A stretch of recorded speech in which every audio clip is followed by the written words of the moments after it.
How is London treating you? Oh, it's fine. We are very lucky. We have a very nice apartment.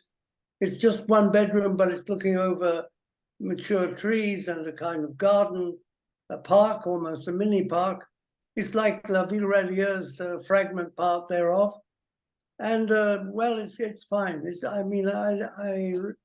We both, I think, we can't believe we're here in a way. And it's a good place to be. It's a kind of privileged place, you know. We are very fortunate, I think. So anyway. I think, I don't know if this were rumors or not, but I believe that this apartment is in Barbican, right? Yeah, correct, that's right, yeah. And, you know, the reason I'm interested in this is because years ago when we had a conversation in your apartment near Union Square, you mentioned this interesting fact that, well, you particularly never lived in an apartment of, you know, quality, and most people never lived in good buildings. So I wonder how you feel now. Yeah, right. Well, you know, of course, we did. The Rockefeller Apartments was a beautiful. It was a very nice place to live. It was about the same size, in fact, but had a very different plan. Actually, a very ingenious plan, actually. So that was a good place to live, also, and so we lived there, and now we're living here. I mean, it seems I have lived in you know, well, 1936 in the first instance, and 1956 in the second, 56 to 72. So yeah, I guess I've lived in modern apartments, yes. So I guess you're lucky. Yeah, I can say that. Yeah, right. Yes, yes. And in you know, just I want to start talking about this book, modern. Yeah, I understand. Yeah, of course, yeah. And you know, just to start, I know that in one of your talks about 10 years ago about this book, Modern Architecture, Critical History, you mentioned that this was going to be, so you were talking about the 4th edition, and you said that it was going to be your final edition. And nevertheless, in 2020, about 3 years ago, the 5th edition came out. So what changed your mind, and what were the key intentions for this final book for now? Yeah, well, that's a good answer.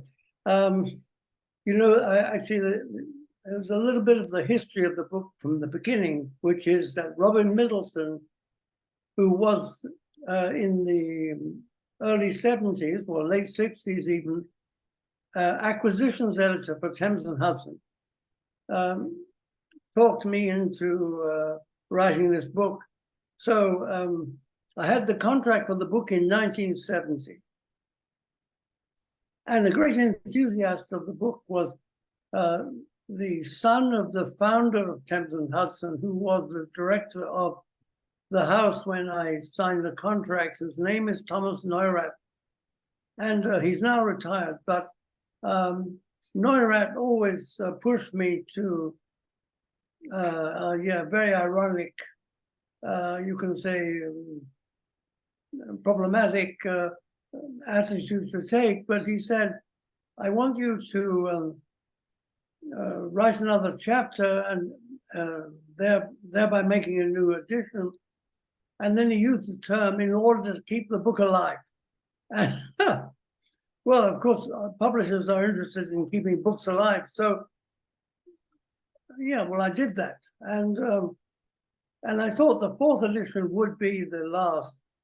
But then the same Neurath had this ambition at the end, before he retired, that one should try to put together a history which would escape the transatlantic Eurocentric trap, you know, the bracket of, well, of the original imperial powers, I suppose you can say. So he was a very, yeah, he was pushing towards a kind of more comprehensive, less, yes, less first world coverage. And well, it's what I tried to do, which wasn't an impossible thing to try to do. But it so happens that I was involved earlier with a publication which was called World Architecture, a Critical Mosaic, which was published by the China Architecture and Building Press. It came out, I think, in 2007. They decided to work on it at the millennium. And what was the project? Well, the project was to cut the world into 10 pieces, constitute committees for each of these 10 regions, and with these committees, separate in each case for each region, come up with 100 buildings for the 20th century for each region, and therefore 1,000 buildings to be considered as significant works for the 20th century for the world altogether. So that was one model, which in fact I was general editor of that model, and I, yes, more or less appointed all the regional editors. And then the second experience was, well, not my experience, but the second model, if you like, for this obese book, because it's become, of course, incredibly fat, thick, was Galliano's, Luis Fernandez Galliano's Atlas, that also was a product of the millennium. So in a way, both models, you know, were products of the millennium. And in that case, of course, he cut the world into the preposterous four, well, you can't call them regions anymore, four chunks, which the Americas, Europe, you know, what is it, Middle East and the Mediterranean, and then Asia. So Asia being, you know, an enormous chunk, of course. So in any case, I use the Galliano model. So there's a kind of history behind this 5th edition, and yeah, it's a kind of preposterous work in a way, because it's too, yeah, it's not possible to, well, it was always impossible, of course, to, or rather put it another way. I mean, in the end, I mean, the choice of significant buildings is inescapably subjective, of course. You can't really arrive at an objectivity, really, one person at least. And but in any case, I think it's very difficult. These kinds of choices, selections are always a bit problematic, to put it mildly. And there's no way of escaping it, because you can't possibly write about everything in any case. So that's the trap, really. Yeah, I actually participated in the Atlas by Galliano because he invited me to write on Russia. There was a chapter. So this is actually how we first started collaborating. He contacted me with that proposition, so I was happy to participate. So this was one of the 4 books on Europe. Correct, yes. Yeah. So to start, I want to show you that I have this book right here. Yeah, and, right. More than that, I have a few others. So this, I believe this is the second edition. Yes. And there is another one, Yeah. 4th edition. And there was, the second edition was translated into Russian. Yeah, right. So I got it on one of my trips to Moscow. So I just want to let you know that I'm sitting, you know, surrounded by your books. But one book, but many different iterations and yeah, right. versions. And so before starting, with the book's content, let me ask you about the book's cover. So you chose so this drawing. Right, yes.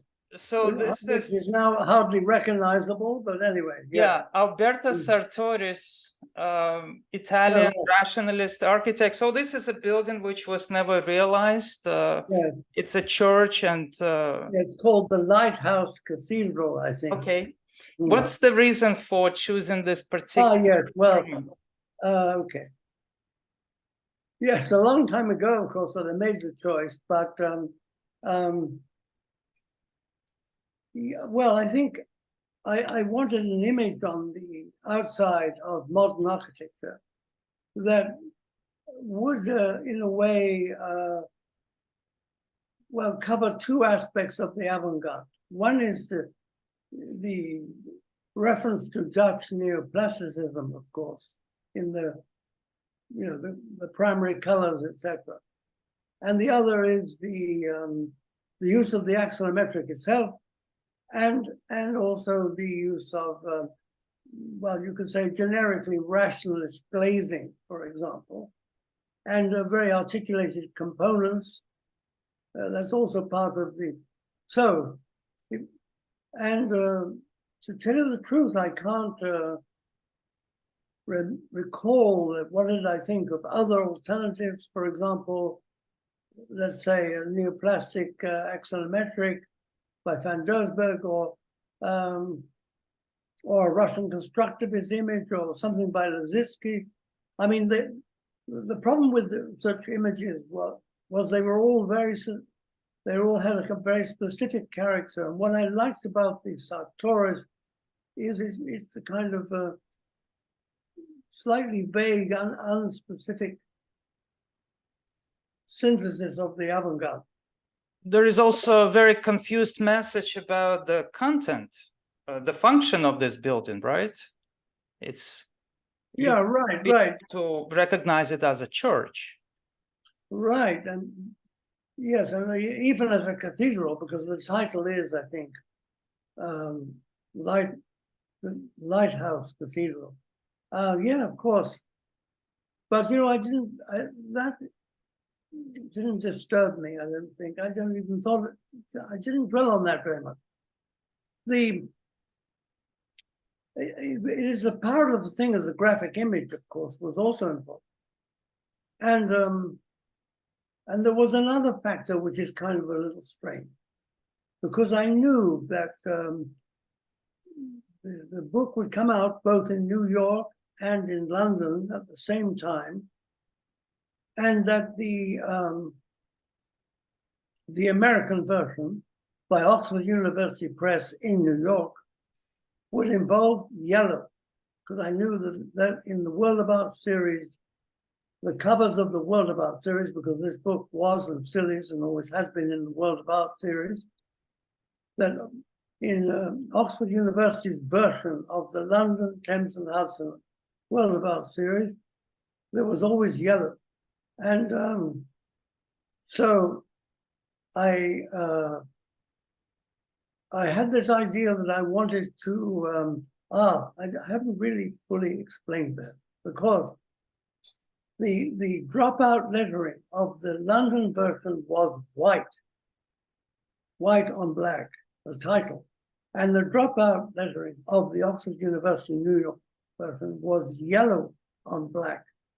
So this thought was on my mind when I chose this image, because I wanted to pick up on the yellow, with the yellow in the Sartoris axonometric. So it was very much a graphic decision also.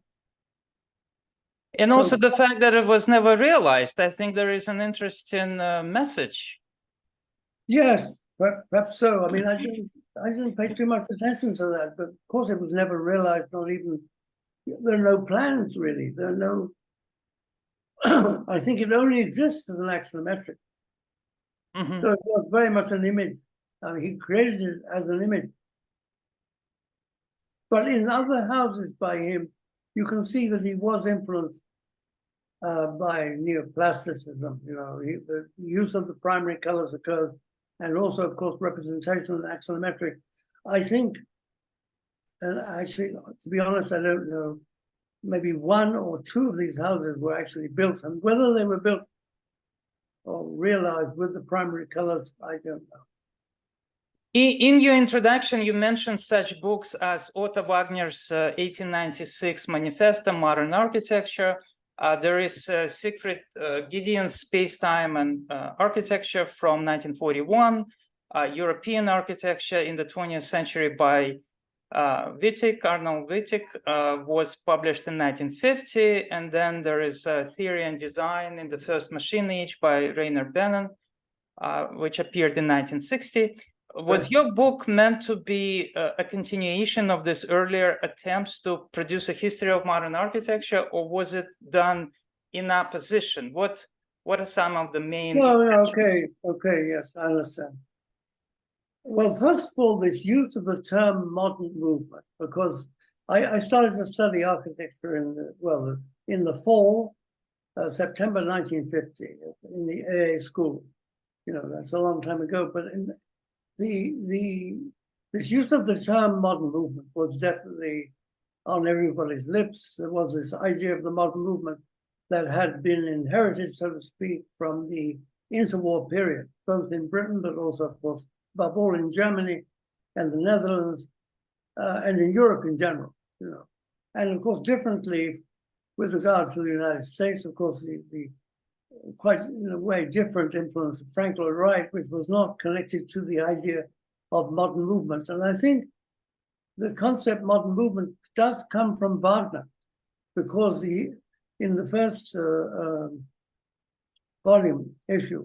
number of Moderne Architektur, he coins the term Moderne Bewegung.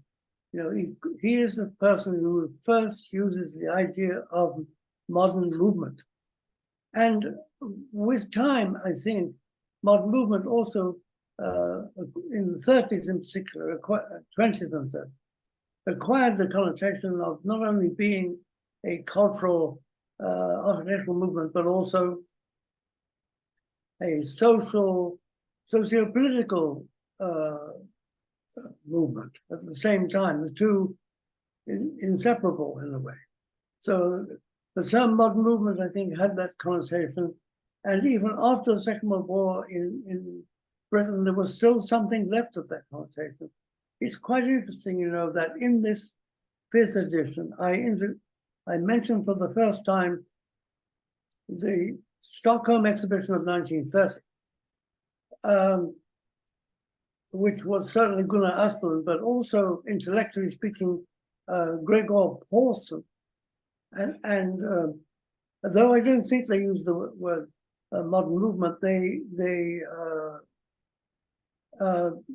certainly had the same idea of it being both a social, political, and cultural manifestation.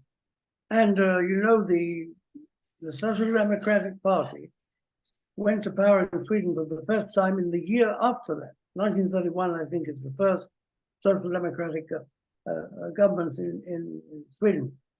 And that the Social Democrats would remain in power there until the assassination of Olof Palme, basically.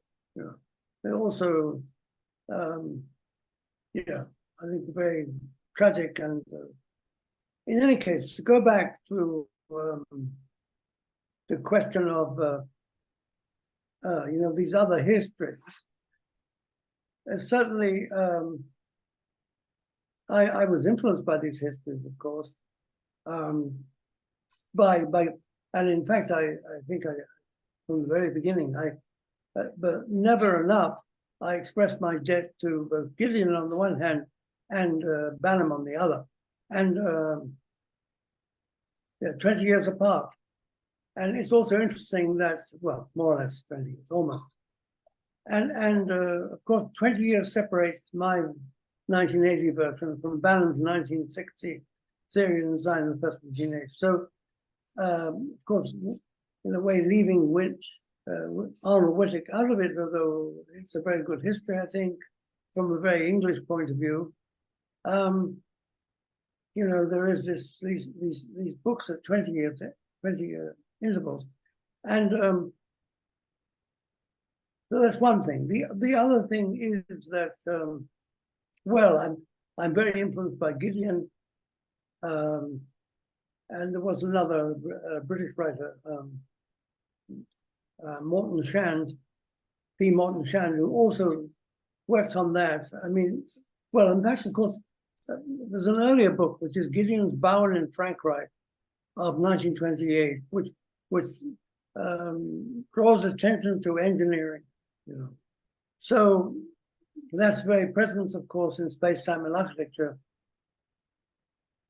And it's present in my book in as much as, you know, I talk about these three transformations at the beginning: cultural transformations, technical transformations, and territorial transformations. So clearly the technical transformations are very indicative to Giedion, both for the Bauen in Frankreich, but then Bauen in Frankreich reappears in space-time and architecture, which had an enormous impact on me when I was a student in the A. You know, it was like 10 years after its publication, I was beginning to study architecture. But the final thing that, and then I'll stop, it has to be said, or anyway, admitted to, is that the most important contribution, I think, historiographically, that Reyner Banham made was to use the voice of the protagonists themselves in the history.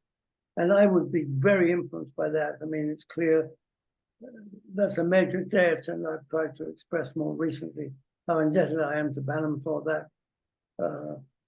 That in a way, what can I say, innovation. Yes, and your book actually starts way before the 20th century, and among inventions that you credit for starting modernism, you list, for example, the beginning of mass production of cast iron rails in 1767, introduction of rough iron in 1784. And I think the oldest project mentioned in the book is Cenotaph for Isaac Newton by Boulez from 1785. Why did you go so far back to start, and why do you consider that project modern? Well, what I think perhaps the most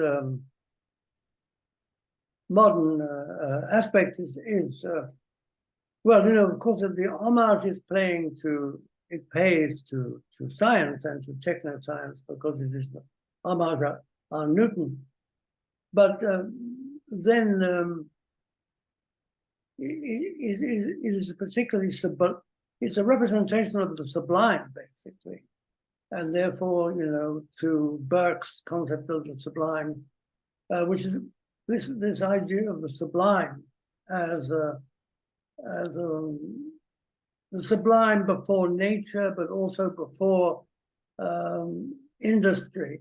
I think those two things, industry and nature, nature as revealed by science, but also nature as a sublime, overwhelming experience of the human subjects. And well, one thinks of William Blake, of course, but also of Burke, and also, above all, of Turner.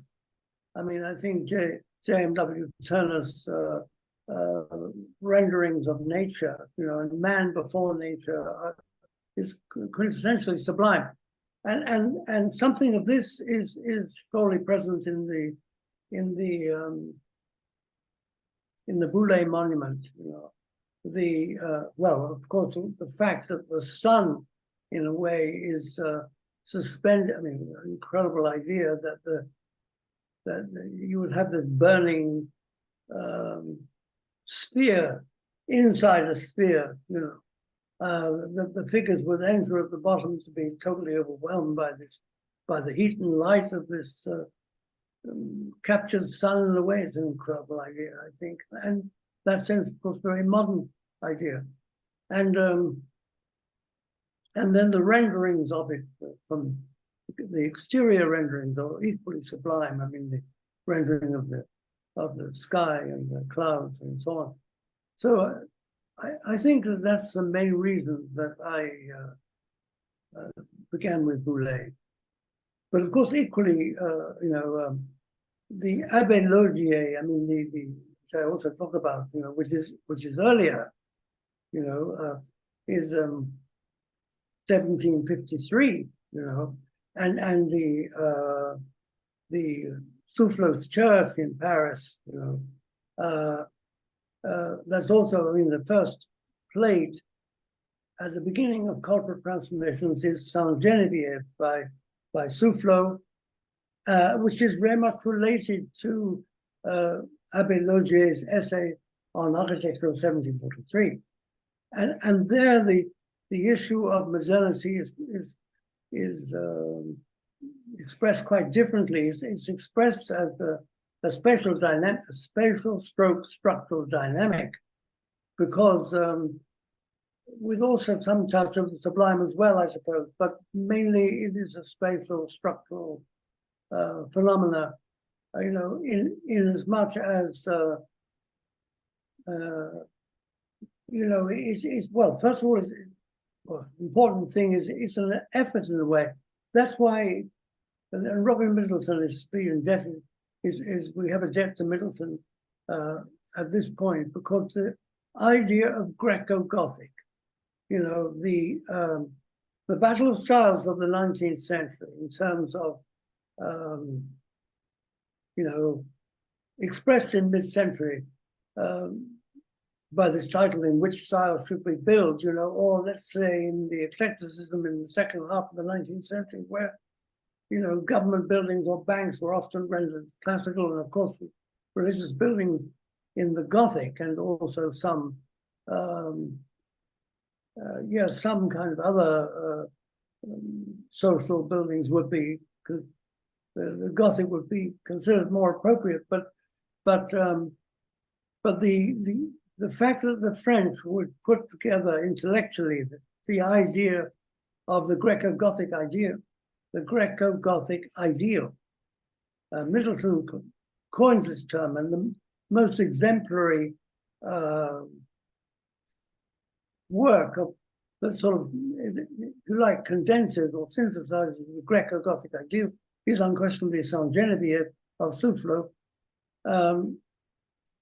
Yes, in a way directly influenced by Abbé Laugier's essay on architecture, in a way a building out of it, because he specifies, Laugier, this idea of freestanding columns and the space passing behind the columns. And what makes it Greco-Gothic is the use of classic iconography, but also the use of rounded domes, spheres and arches. So, it has this kind of Platonic geometry of spheres, arches, classical columns, cylindrical columns, freestanding, orthogonal plan, and not the pointed arch of the Gothic. And what's interesting is that technologically speaking, it was necessary to provide overarching structure, that would be more operative from a static point of view in order to sustain the domes and the arches on the top of Ste-Geneviève. So technologically speaking, the roof of the building is also indebted to the Gothic tradition, you could say. And in fact, it involves the very early use of reinforced concrete, basically. It's not reinforced concrete, it's reinforced stone. I mean, what is amazing is the illustration of the structure of Ste-Geneviève, which is one of the first plates in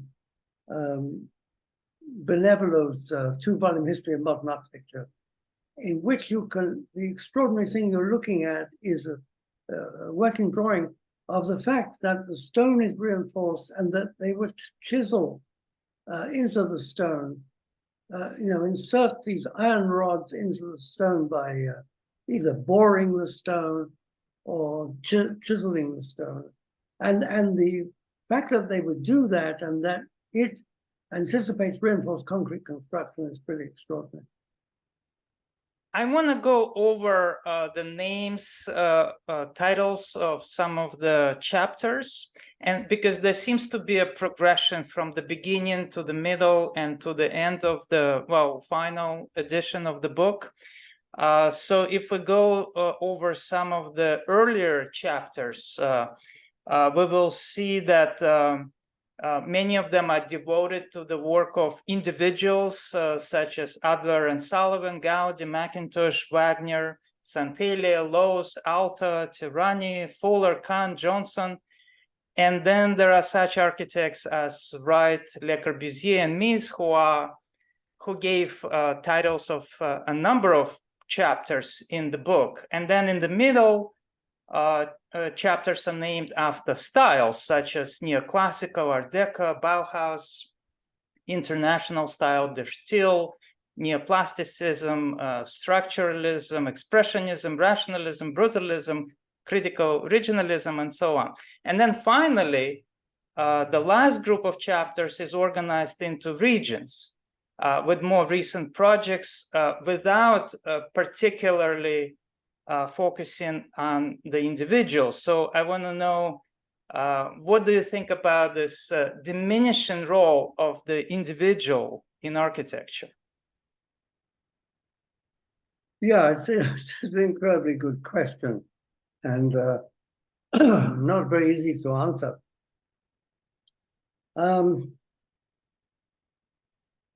Well, I suppose, I would have to say that, let's say, it would be an interesting exercise for me to do, and I've not done it, to compare, let's say, the chapter headings of Banham's Theory and Design of the First Machine Age to Giedion's chapter headings. I mean, this makes it a very interesting exercise, I think. And if I, accept the fact that I was very influenced by Banham's Theory and Design of the First Machine Age, there is a certain emphasis on individuals in Banham. I mean, Banham also oscillates between like general movements, like futurism, for example, to which he accords 2 chapters in Theory and Design, and individuals like Loos, who's picked out, or Garnier, who's picked out, and of course Le Corbusier is picked out, and Mies. In fact, I realize as I'm saying this, I suppose Wright is picked out, but I don't know, is he picked out? It's an interesting question. I don't think so, really. So, in a way, Wright doesn't really feature in this operation of Banham, where he is going to the individuals mostly, but not totally, because of futurism, for example, or for that matter, the classical moment in the turn of the century. Garnier, Garnier. I suppose this focus on Garnier. So, there is this focus on Garnier and on Loos. So he oscillates between general movements to some extent and individuals. And I follow him, of course, in doing that. And what's interesting about Banham is, of course, this question of futurism, the fact that he introduces futurism, which previously was completely absent, more or less, from previous historians, Arnold Wittig, J.M. Richards, Giedion, and so on. And also, that it brings up another point, because Russian constructivism will be absent from Theory and Design of the First Machine Age. That's an extraordinary fact. And Banham's implicit political position is interesting here, because he was close to the Smithsons and liked the Smithsons, and in this sense, somewhat British, I would say, made uneasy by Marxism, and I don't know. if you look carefully, you can sense that in his writing, and maybe that explains why the Russian constructivists simply are omitted, you know. Yeah, I think one of the reasons they are missing in many of the books on architecture is because in 1932, when Philip Johnson did his exhibition, so there was only one project mentioned, and I think they didn't go to Russia, and there was this sentiment that most of the projects were not realized, that it was almost like a paper movement. Oh yeah, sure, of course it was. Which is not true. Which is not true. And by the way, in your book, there is not a single photograph of not a single building of Russian construction. Right, that's fascinating, I think, and yeah, what a mistake, you know. I mean, you're completely right, and also that brings up another issue, which I also inherited from Banham, I think, you know, vis-a-vis futurism, for example, which is the ideological aspect of the manifestation is considered to be more important than the manifestation itself. I mean, in reality, you know, well, of course, futurism was always fictive from the point of view of reality, or you could say interpretive of actual reality. But in the Russian case, you know, you're completely, that criticism is completely spot on. And I realized if there is a sixth edition, I should set about comparing that by showing some buildings that were actually realized. So this amazing student dormitory by Nikolaev, if I remember correctly, and of course there's Ginsburg's.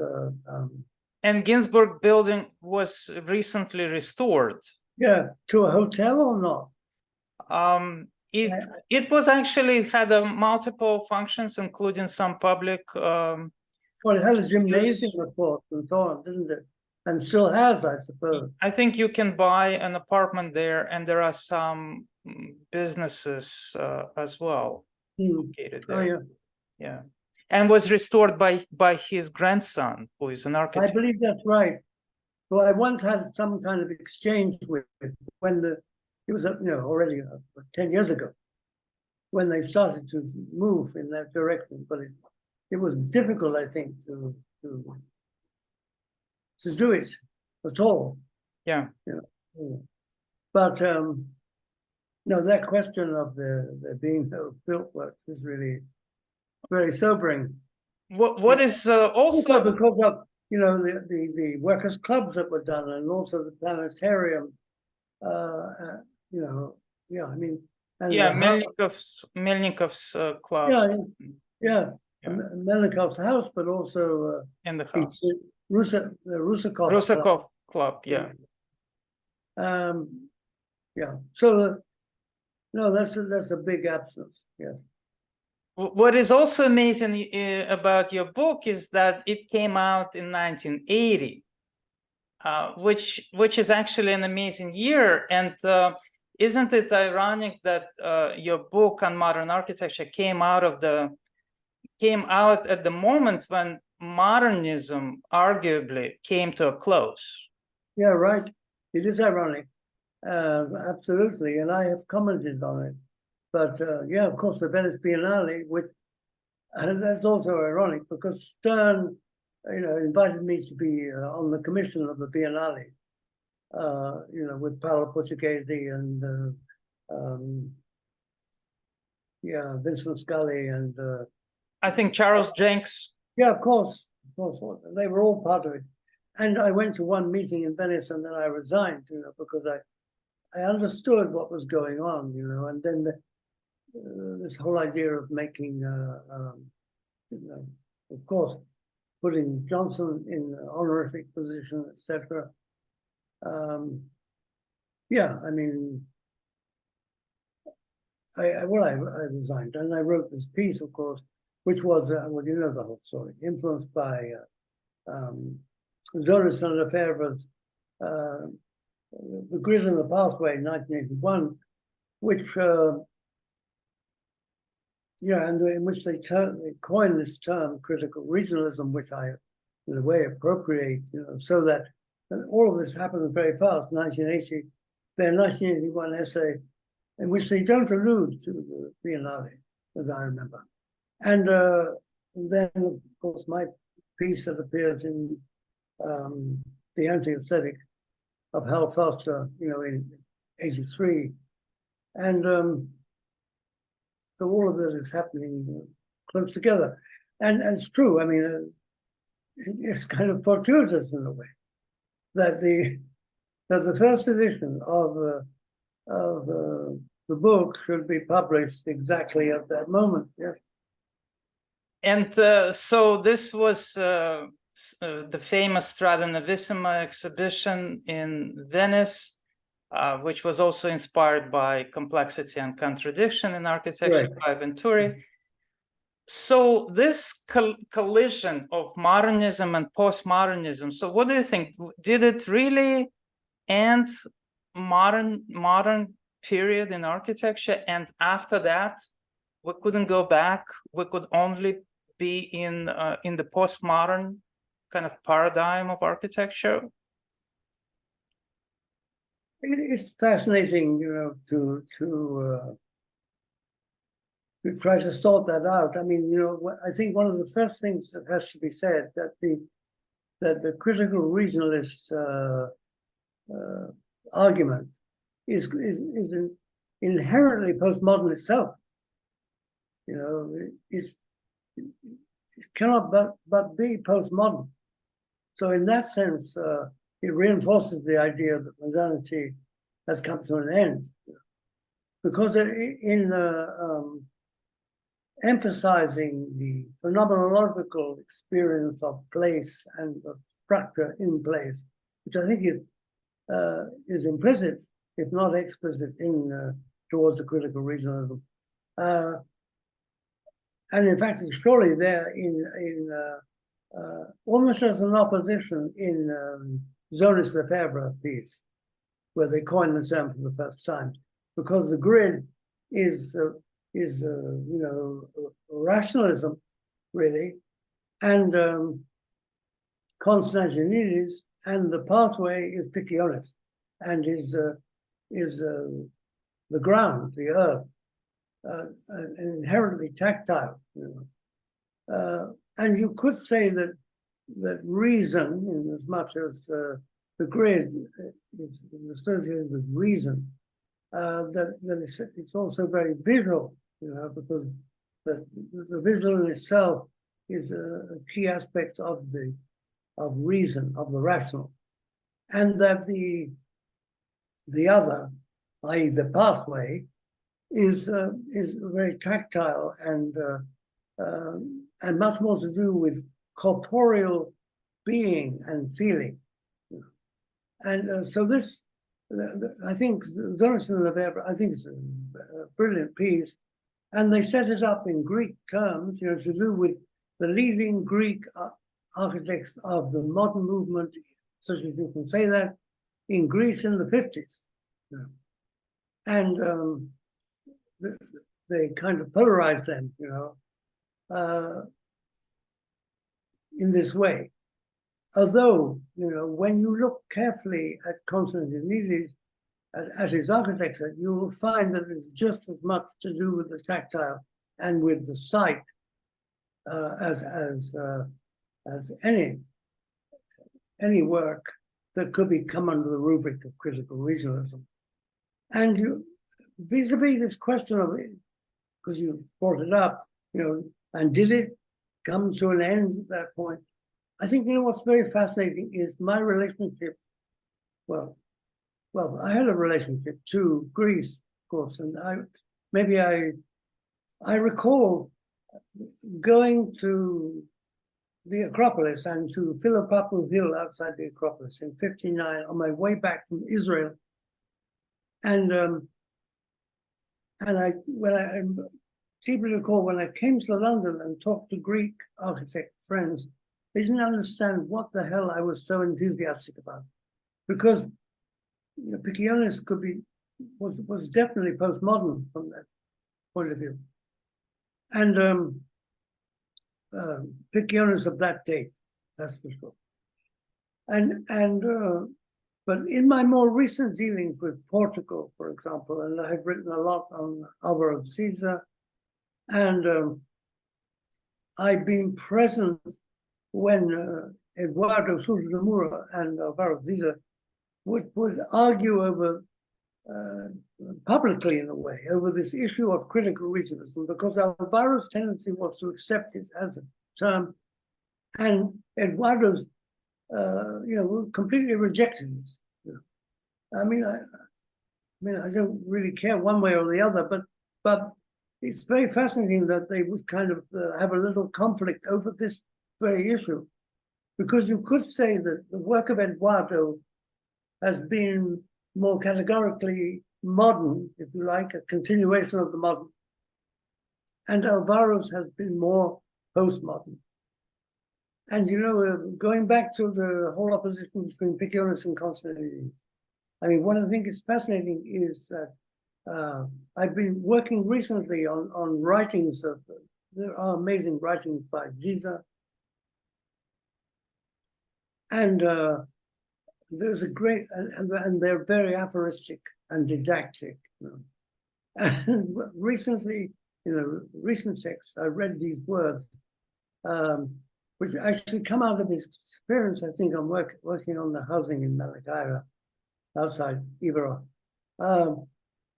But anyway, the aphorism is, the idea is in the place, not in your head.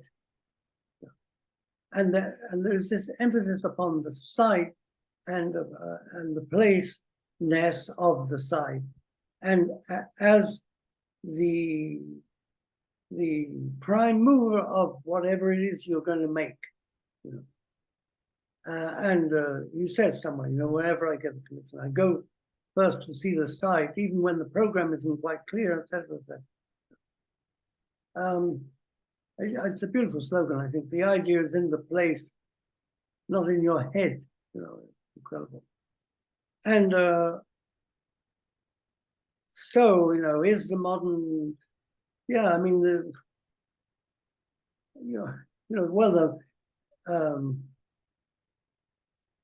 it's very interesting. There is this book by Gianni Vattimo, the title of which is The End of Modernity. And for Vattimo, the end of modernity is a kind of nihilism, a big, of course, Russian tradition of nihilism. But the nihilism for Vattimo is a kind of positive thing. And what he's building on Nietzsche, of course, and Nietzsche also, I think, thought that the nihilistic position was the only position. So the end of modernity, is an important book, and it doesn't have much to say about architecture, nothing, in fact. But it is perhaps a relevant book in relation to where are we with regard to modern, postmodern. The idea that the idea is in the site, in the place, is very romantic. But if you analyze the work of many architects, including Siza, you realize that it's the other way around, because they do bring their own ideas to each site, and the site every time reflects what's in the mind of each architect. Because when you have a competition and everybody is proposing a project to stand on the same site, you have, vastly different propositions, because the people who suggest, come up with a project, they have, different, their own prehistories, and they do bring their own theories and ideas. And so maybe the site helps to bring the ideas, but it really comes from the architect. No, I probably wouldn't, he would not argue with it, but what I think is effective about this aphoristic statement is it's both refreshing and challenging at the same time. It's like it opens a door. The idea is in the place, not in your head. opens the door. You know. And I think of his writing in relation to what is the significance of his writing in relation to young architects, you know. And so I think, you know, it's refreshing to have this this aphorism, which, like many aphorisms, is not entirely, you know, it doesn't answer everything. The power of the aphorism lies in its condensation and its shock effect in a way. Yeah. But what is probably undeniable, and it would also correspond to what the objection you're making, is that if you look the way in which he works, you know, he tries to feel his way in relation to the site to kind of find a thread from which the work can emerge. Mm-hmm. I would put it like that. Mm-hmm. And of course there are preferred forms and so on and so forth. You know, he was someone who wanted to be a sculptor, so there's always a sculptural dimension in his work, you know. So there is a very strong formal impulse. But I think, you know, what he's getting at with this emphasis on the site is the a priori value given to continuity. You know, you know, he has this other aphorism, which I find is fascinating. Architects don't invent anything, they transform reality. You know, it's also incredible, I think, elucidating principle, you know, that, so what is real out there? You know, I mean, in that sense, of course, the site is real. Of course, you could program or whatever one wants to do on the site is also real. But in any case, the bigger idea of transforming reality is that the work, when realized, changes things. It's not the same. I mean, all of this is tautology is ridiculous, but sometimes I think we don't understand quite what we are doing, and it, you know, against formalism, of course, empty formalism is the aphorism. Architects don't invent anything; they transform reality.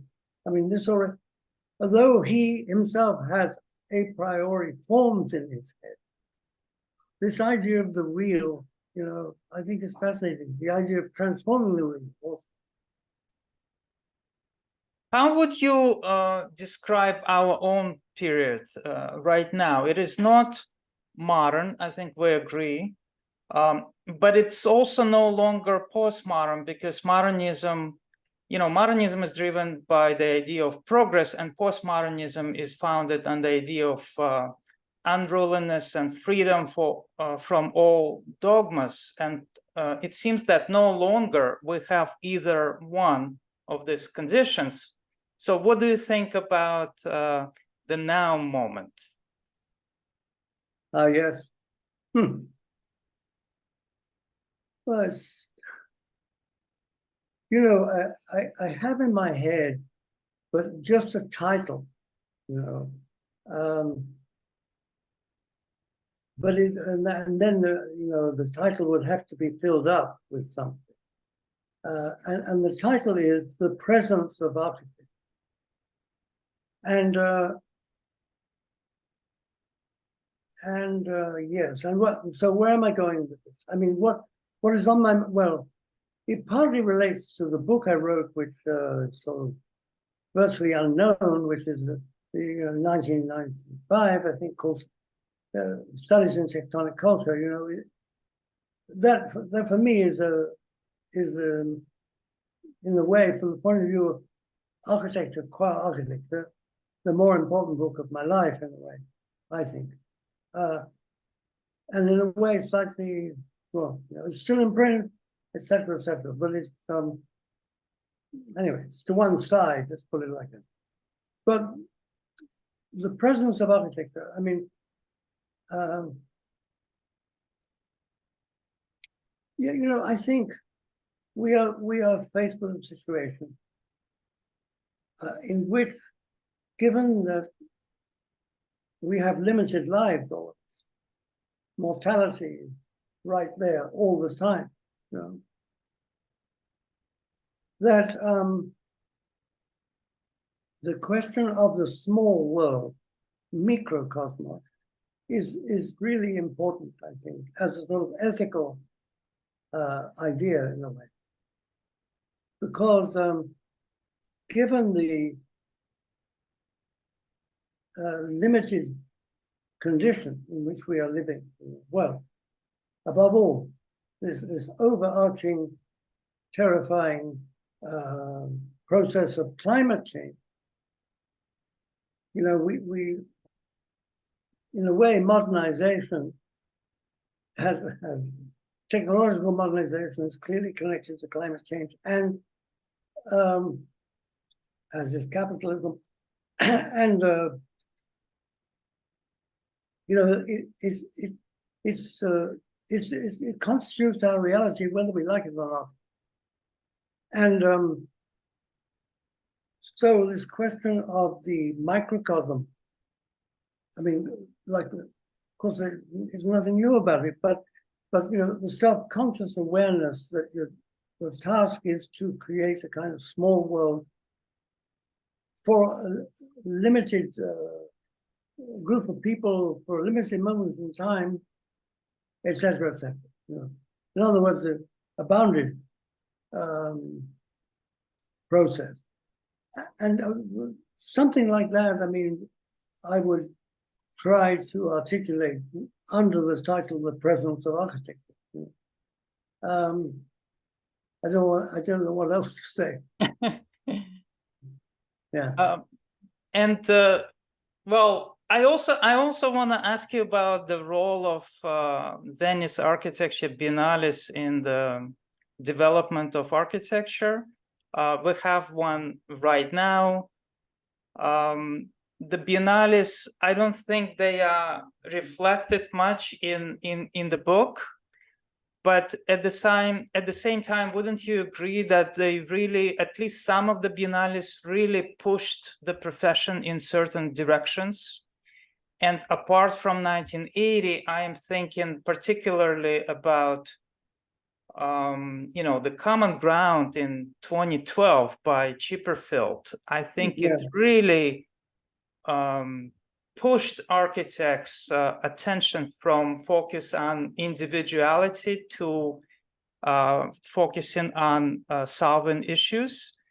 And by now, which is more than a decade since then, we really we started focusing on completely different issues, and especially after 2016 Aravena's reporting from the front, which is kind of, in a way, found as a common ground for architects, and really made everybody aware of the issues.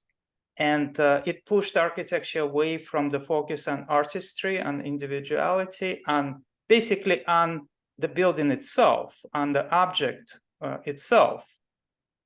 So certain biennales really transform the profession. And I can't say that about several previous biennales. There seems to be still a search for a kind of ideology, not even examples that could be followed. This biennale that's going on right now is, it's full of political slogans instead of architecture. But what do you think? By the South African, what is her name? Isn't she is the Leslie Loco? Yes, right. He was a candidate briefly for City College. Yes. As dean, yeah. Well, she was the dean for a very little while, and she resigned after a very small time. Yeah, exactly. Yeah. Yeah, short time. Yeah, with somewhat problematic explanations. Oh, you know, she said, you know, her experience of racism. Yes. Well, I mean, okay. You put it, you raised very interesting issues. I mean, if if I look back at the last, I don't quite know where to begin, but maybe as much as 10 years, but certainly 5 years at the School of Architecture where I taught, GSAPP, Columbia University. I would have to say, and let's say it's the last 10 years. The step by step, the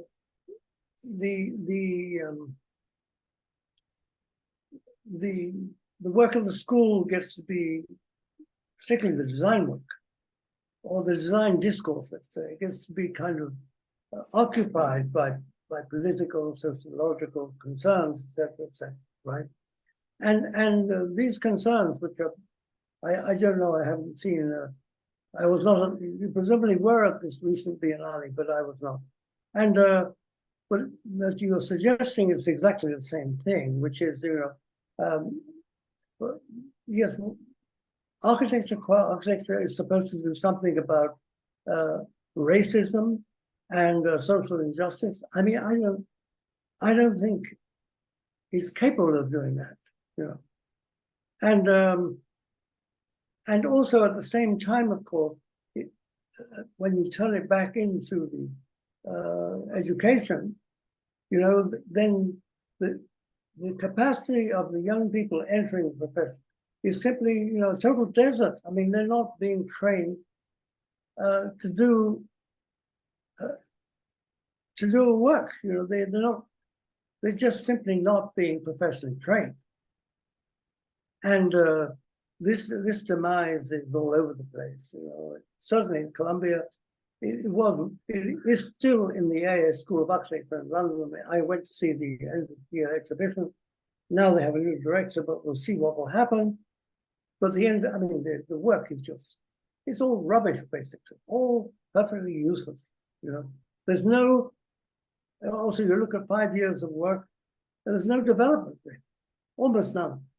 And it's full of this kind of, it's not so explicit anymore. It's sort of turned into an anxiety, so that the explicit words are not being used. Oh, the profession seemed to give up on the idea of a building.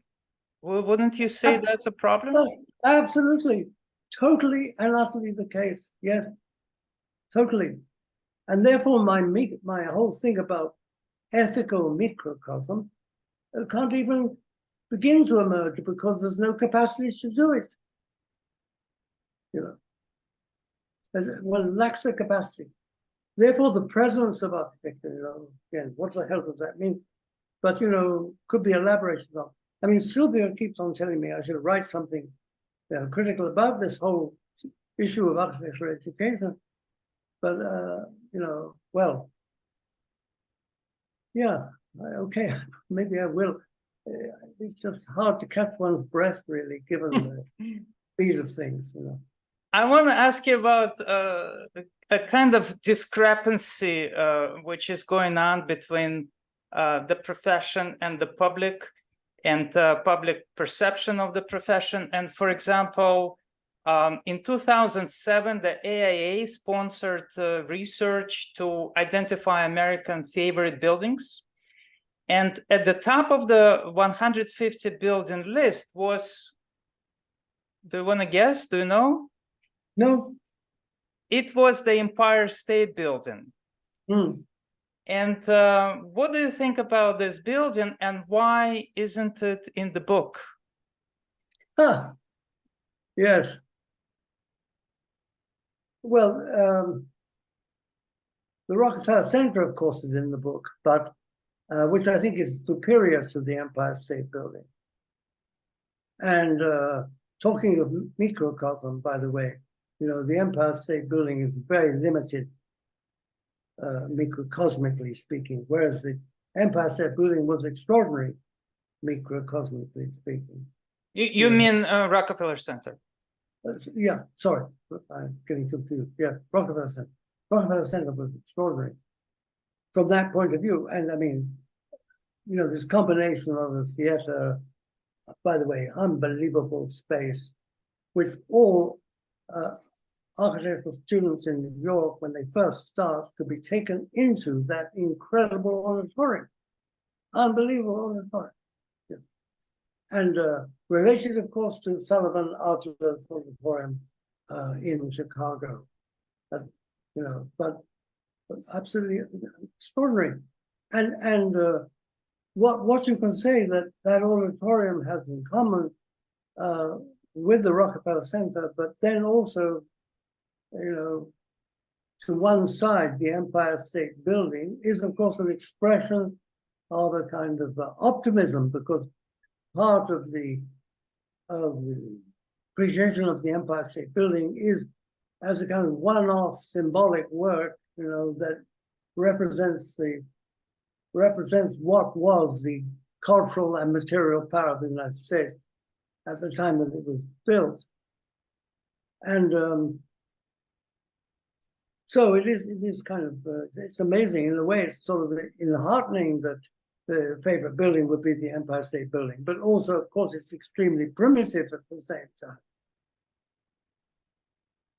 Somewhere Alvaro Siza says the most amazing thing about, after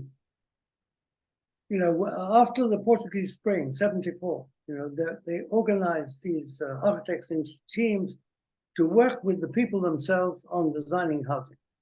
This is very much the Minister of Culture, Minister of Reconstruction, I think, Portas, who wanted to do that. And Siza was part of all that process. And somewhere Siza says,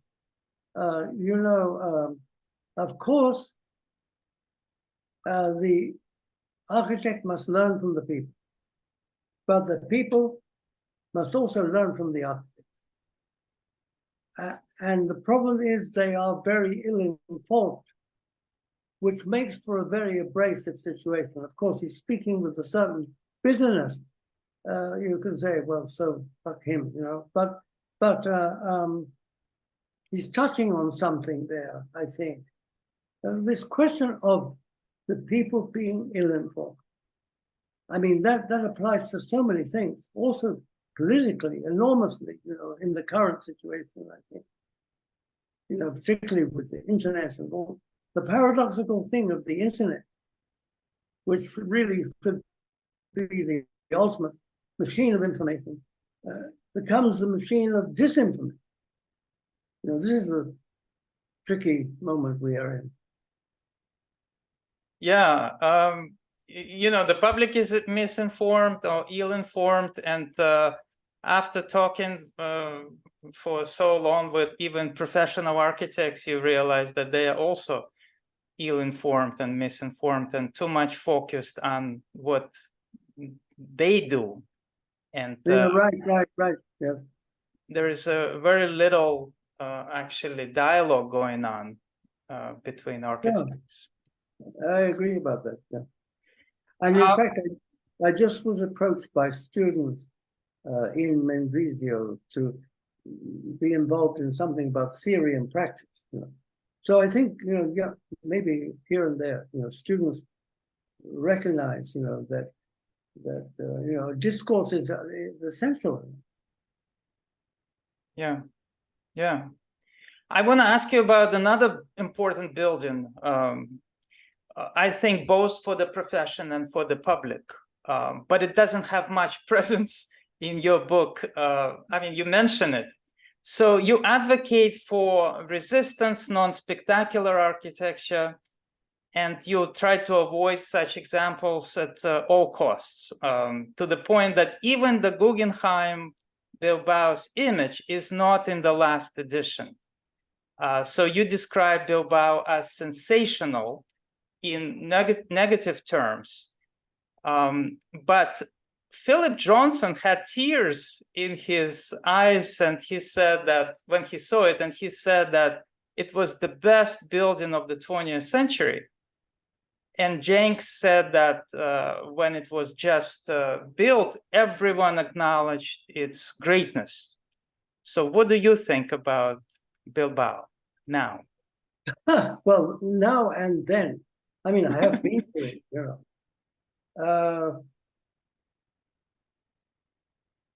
listen, it's an old story, with myself and Frank Gehry, we're never going to understand each other. And because, one of the big issues of Frank for me is, and this I think is a very important and serious issue, which is for Frank, it's not good enough to be an architect. You have to be an artist. Frank always adored artists from the very beginning. His early days in LA, artists were it. And for Frank, the artist is heroic, cultural figure, architects, who cares, he never says such things, but, but that I think is the issue. Basically, one Gehry building after another is a kind of would-be piece of sculpture, but isn't sculpture. And this is the problem. And therefore, with respect to Jenks, late Jenks and late Johnson, etc., or for that matter, with respect to Frank Gehry, I don't believe this work has quality, the art galleries, the galleries in the building are not very good galleries. The structure is a total and utter mess. And to make a restaurant, an expensive restaurant on the banks of the water with no kind of opening to the water is kind of perverse beyond belief, in my opinion. So, what do you want? I just don't think it passes the test, even basic tests of a good building. No, I don't think it does. So this is, the last time I saw Frank was he was coming to give a lecture, and I was about to escape, but I miscalculated. So we met each other at the entrance to the building. You could not escape him. And the elevator takes forever. It's a very slow elevator. So Frank is waiting for the elevator. And he says, well, hello, Kenneth Frampton. And I said, hello, Frank. And then he looks at the elevator. He doesn't look at me. Then he says, the two of us, there are two things he said. The first thing is, I know you don't like my buildings, but at least you could give me a hug. I said, okay, Frank, I'll give you a hug, but I don't do anything, And then he said, more pause, elevator still doesn't arrive. The two of us have talked to each other before we both die. But, it's clear, that maybe it irritates him that I kind of, I don't say very much about him. And, he's not my architect, so anyway. What do you think about his own house in Santa Monica? Oh, yeah, that's, you're very good, because that building is really interesting. And I think at some point, there's earlier things like Edgemar and Santa Monica Place, where he's playing with very economic rock bottom building material, chain link fences and whatnot and so on. And then in his own house, with the kind of the balloon frame tradition, etc., etc. There, I think is his best work, because I think then he's still doing subtly critical work, on the edge of pop, questioning, prestige culture, questioning tradition, but always in a very edgy way, where it's a sort of deconstructive, destabilizing, but also very real at the same time, using everyday material, and inexpensive. Chain link fences chain link sort of in a way sums it up, I think. In the book, in the book, you described it as anti-house, and you compared it to Marcel Duchamp's anti-painting. Yes, and I think that's the critical aspect of it. That is the critical aspect of it. You know, exactly. You know, the large glass is an anti-painting. You know, and Frank's house, in its own quiet way, is an anti-house, anti-classic balloon frame suburban house repeated ad infinitum. Did you have a chance to visit it? No, no. Would you? Do you still? I've probably blown that. Yeah. You actually once said that to visit a building in order to understand it is not essential. So what is essential for you to understand the building?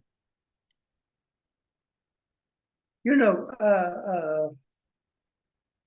no, well, we ends up playing with words, I think, you know. I mean, the game with words I'm suggesting is to distinguish between understand and experience. Of course, you can't experience a building without being there, going to it, you know, and more than once.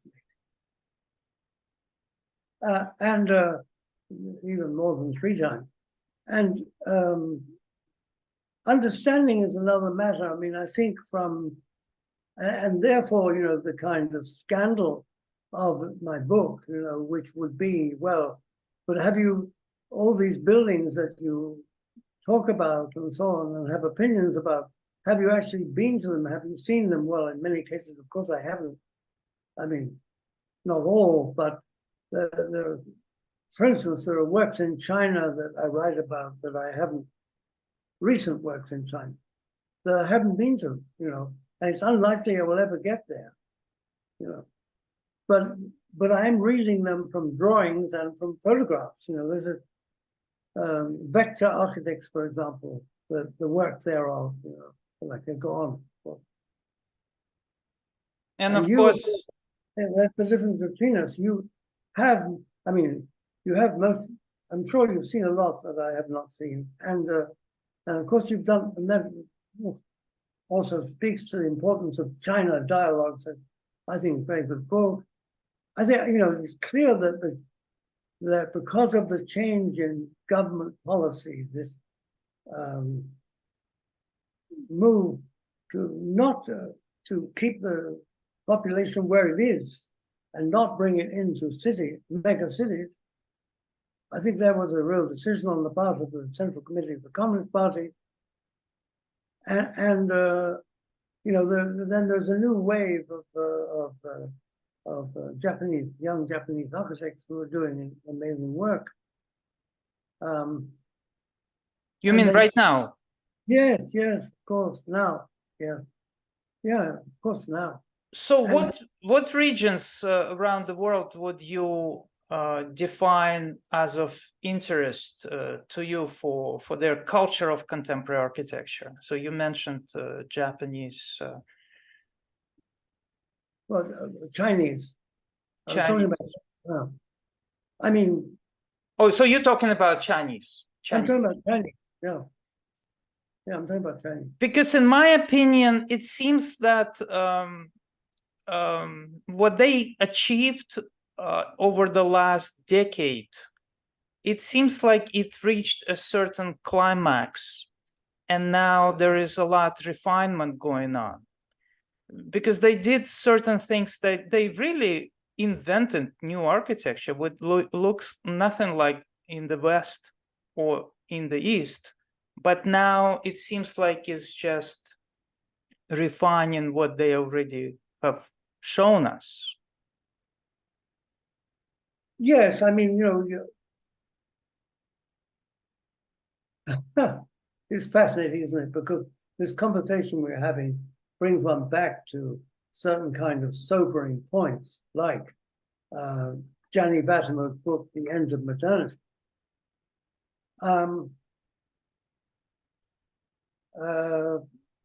because, you know, I think you're very perceptive in recognizing that this creative energy in China over the last decade, for example, is probably reaching a kind of peak. Yeah. And now, you know, and now it's something else. It's no longer China. Well, I don't know whether I would say that, but one thing I do think is that since, and here we come to, you know, the end of modernity, because since this powerful rising world player, i.e. China, you know, challenge to the US without any doubt, is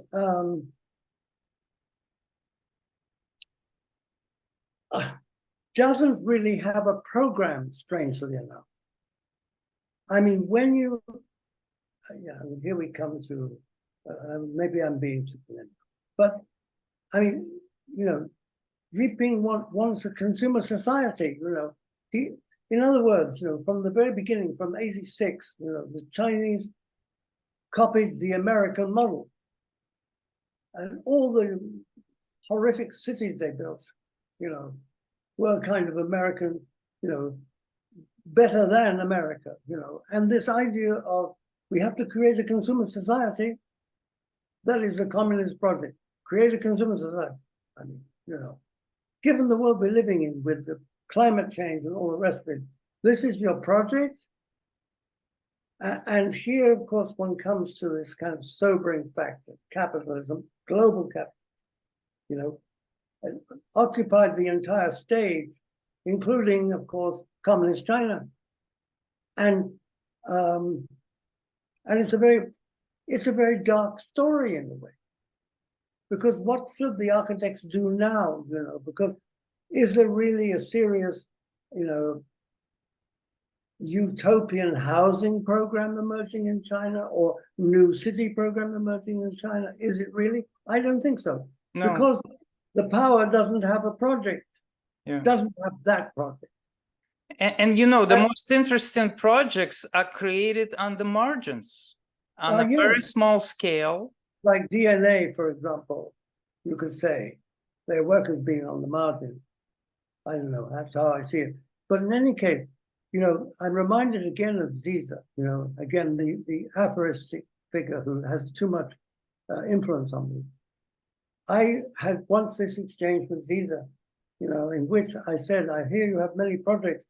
I think you must be very happy. And he wrote back to me a little card saying, it's true, I have many projects, but I'm not happy. How can one be happy when Europe has no project? I mean, I find that just, I'll never get over this statement, you know, this question of there is no project. And the Chinese don't have a project either, except more and more power and consumerism. Is that a project? You know, so he was talking about the big idea, right? Yeah, he's talking about the big idea, and he's talking about, you know, in the end, of course, you know, he is someone with very left connection. I mean, no, I don't, he's not a member of the party or anything, but in a way, it's a man of the left. You know, he is, in the end, the man of the left. What? And, you know, so-called. I mean, I'm using that phrase. I mean, I think one can use that phrase. You know what I mean. And a progressive person, you know, but he's lamenting the fact that other than, you know, like, you know, you can see the European economic community being taken over by globalized, neoliberal, whatever, you know. Okay, there's still shreds of a welfare state left to its benefit, but it has a project, you know, a bigger project than just a holding operation. Or, I mean, the whole question, and this brings us to Loco, you know, but she never spells it out, of course, because many figures don't spell it out. That this maldistribution of wealth is directly connected to global capitalism. What are we talking about? And the maldistribution of wealth is its own inherent problem. And I don't know, this is how I see it. Yeah.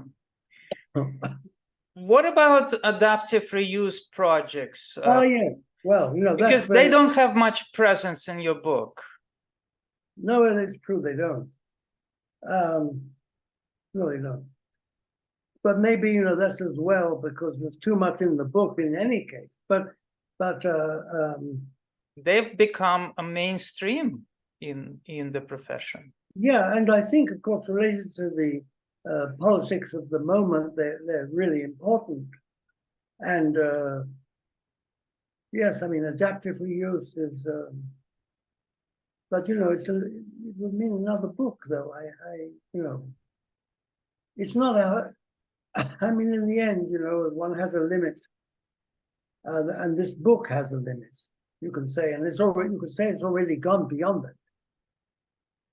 But I think that the importance of adaptive reuse is, is one of the forces that really put a hold on or stopped or destroyed postmodernism and started something else. I agree. That's very, because architecture no longer starts from scratch. No, that's very good.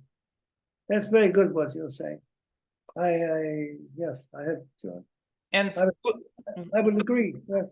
And wouldn't you agree that projects such as by David Chipperfield, so he was awarded the Pritzker Prize this year. So Chipperfield's Neue Museum in Berlin, which became like an exemplary project for so many architects, because that's that's 2009. And then Kohlhaas, he did an exhibition and he did renovations of Garage Museum in Moscow and Prada Foundation in Milan. So this project seemed to catch, attention of architects, and now it become a kind of movement, right? Yeah, I mean, you're right in pointing out that this kind of retro utopia we are pursuing. Yeah, right. And you could say that my carrying on about the end of modernity, you could say that if that's the situation, adaptive reuse is a very realistic response to the end of modernity, and very positive in that sense. Creative. No, it's a really, maybe, if this discussion we're having is a kind of critique, then surely one of the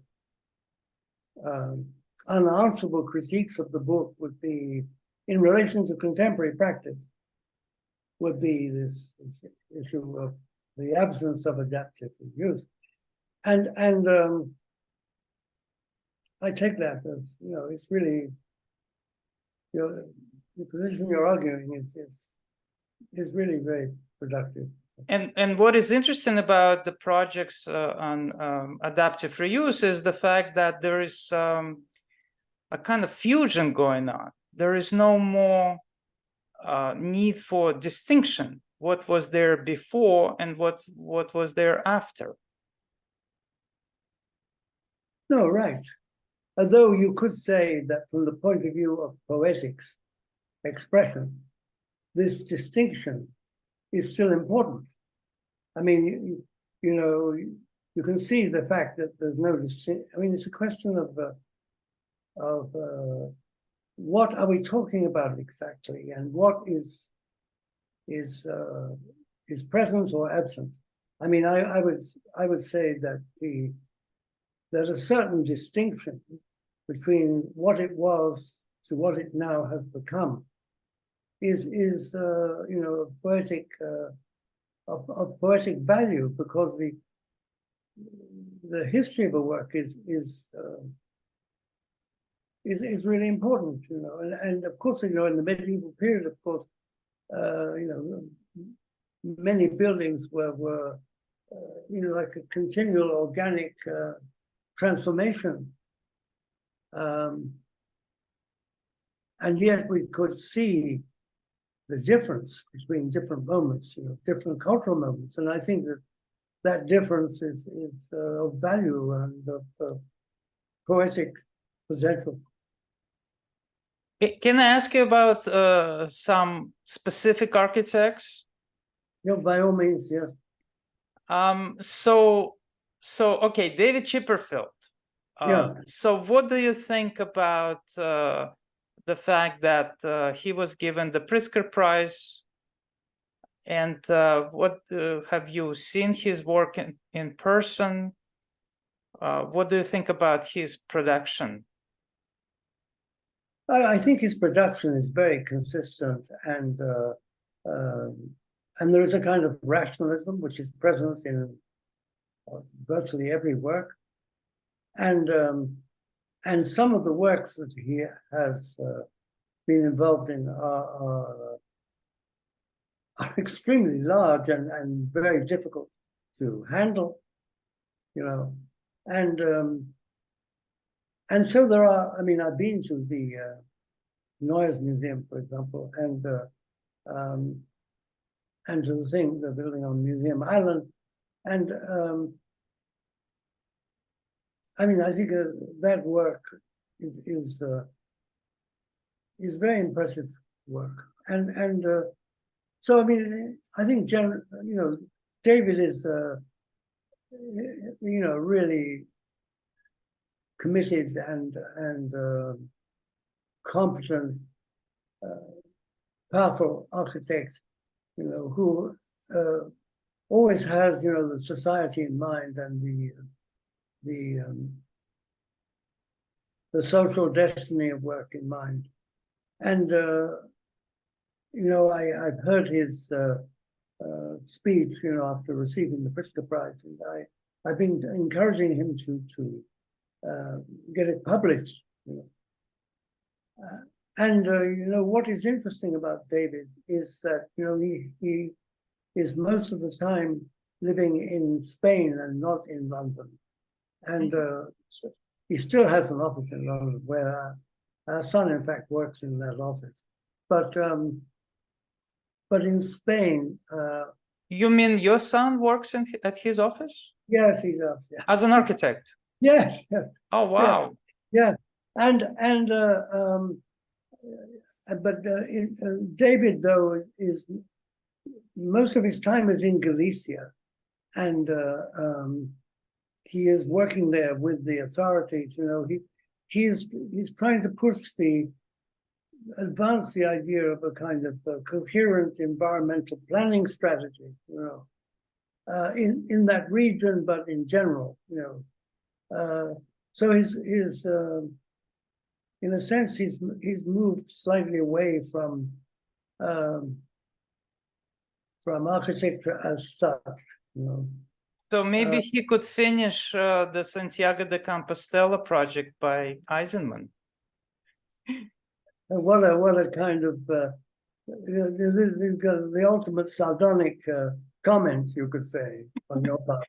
I mean, oh my God, yes, what a project, amazing. And in a way, Luis Fernandez Galeano was very involved in that. I mean, he was on the jury. Yeah, he wasn't the only person on the jury. I mean, so was Johanni Pallasmaa on the jury. And it wasn't a good moment. And the only person on the jury that had the strength of character to resign and to disassociate himself with the decision was Wilfried Wang, in Berlin, from Berlin. I mean, so it's a sad story. Not, very sad story. And what do you think about his, last year Pritzker Prize winner, Francis Carré? Completely different choice. Yes, and also, very interesting architect, and still, I think, doing interesting work, and he is in my book, of course, but the recent work, I don't know so well, to be honest. And I've never seen any of it, of course, but the early schools were incredible, I think. And he's a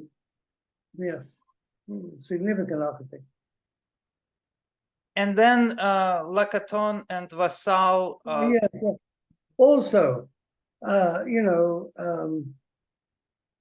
they've done very good work, and I think they are also significant. I don't. There are moments that have not been so good. In the early on in the Palais de Tokyo, I mean, I think this kind of deconstruction of a modern work that they indulged in was very regrettable. But their main work, their use of it's a kind of constructivist language, really, and there's two things, I think. There is the constructivist language, and then there is this reuse of 70s housing, and this creation of little conservatories as expansions of the living space. I mean, as opposed to balconies open to mostly inclement weather all the time. I mean, they have done, and they are doing, as far as I know, good critical work. But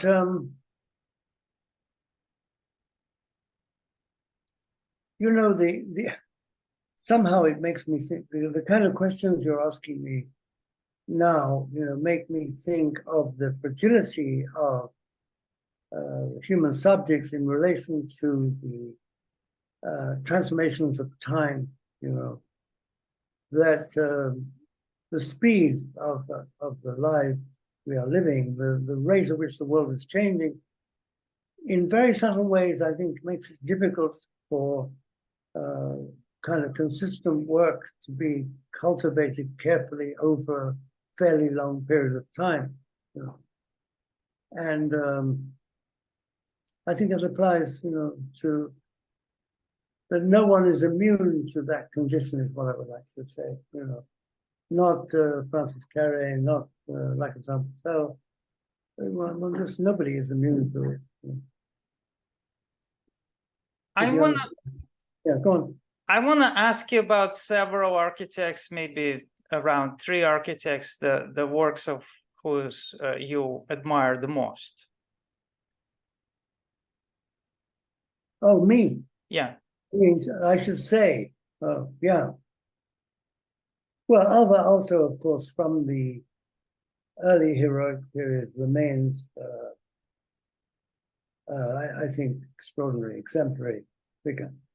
And also, from the point of view of now, I still think that the legacy of Aalto remains as a valid point of departure for this particular movement,